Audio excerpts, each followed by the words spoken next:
قالوا عنه إن الشاب الوحيد في مصر اللي قدر يفهم شخصية الست المصرية ويتعامل معاها. قصة زواجه من حبيبته شغلت الكل، ومعاها بقى من أشهر المؤثرين في الوطن العربي. كلامنا هنا عن البلوجر عبد الله سرحان. ازاي عبد الله قدر يعمل كده، وليه اسمه بقى ترند دايما على السوشيال ميديا؟ ده اللي هنحاول نعرفه مع بعض في الفيديو ده. على مواقع التواصل الاجتماعي في بلوجرز مسيطرين ودايما واخدين الترند. واحد من دول هو عبد الله سرحان البلوجر الشهير وزوجته جانا الشامي. عبد الله سرحان في الاصل كان موظف بنك عادي جدا، لكن في يوم وليله بقى واحد من اشهر المؤثرين على السوشيال ميديا. عبد الله ليه اكتر من موقف هما سبب شهرته على السوشيال ميديا. اول موقف هو انه المسؤول عن المطبخ في بيته. زوجته نادرا لما بتدخل المطبخ تطبخ، هو المتعهد بالمطبخ ومريحها بده على الاخر خالص.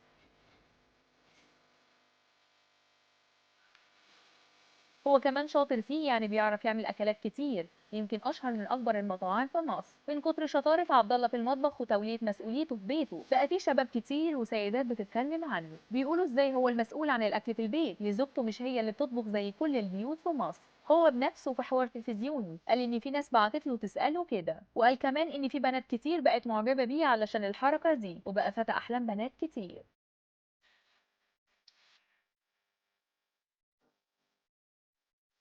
تاني موقف لعبد الله سرحان وزوجته خلاهم من اشهر البلوجرز على السوشيال ميديا، هي مغامرات عملوها الاتنين مع بعض وحكوا للجمهور عنها. لما بدأوا يروحوا الاماكن الغريبة في مصر والبيوت اللي اتقال عنها انها مسكونة، بيقول ان هو وزوجته مش بيخافوا اطلاقا، وحبوا يعملوا كده من اجل المتعة والانبساط، وعملوا كده فعلا. بس عملوا كم مرة مش كتير، لان مفيش اماكن كتيرة زي كده في مصر. الغريب ان في مرة من المرات شاف حاجة زي كده بعيد، كانوا في بيت مسكون ومرة واحدة لقوا الباب بتاع البيت بيتحرك، ومرة واحدة بيتقفل عليهم وهم جريوا بعدها. عبد الله سرحان من كتر شهرته على مواقع السوشيال ميديا طلبته قنوات إخبارية كتير يطلع فيها يحكي حكايته هو وزوجته. طلع مع أكتر من 3 قنوات لحد دلوقتي، وفيهم حكى حكايته. أكتر حكاية بيفتخر بيها في حياته هي طريقة معاملته مع زوجته. بيقول إن بقى مدرسة لأصحابه يتعلموا منه يتعاملوا إزاي مع زوجاتهم. هو مثلا الشاب الوحيد اللي في أصحابه اللي بيقدر يخرج منين ما يخرج بدون ما زوجته تقول له رايح فين وجاي منين. والسر في كده حاجة بسيطة خالص حكى عنها عبد الله سرحان. قال إن بكل بساطة وأنت راجع من أي خروجة من بره، جيب لزوجتك معاك شوكولاتة أو وردة. ببساطة خالص هتلاقي نفسك كسبت قلبها، هي مش عايزة أكتر من كده أصلا.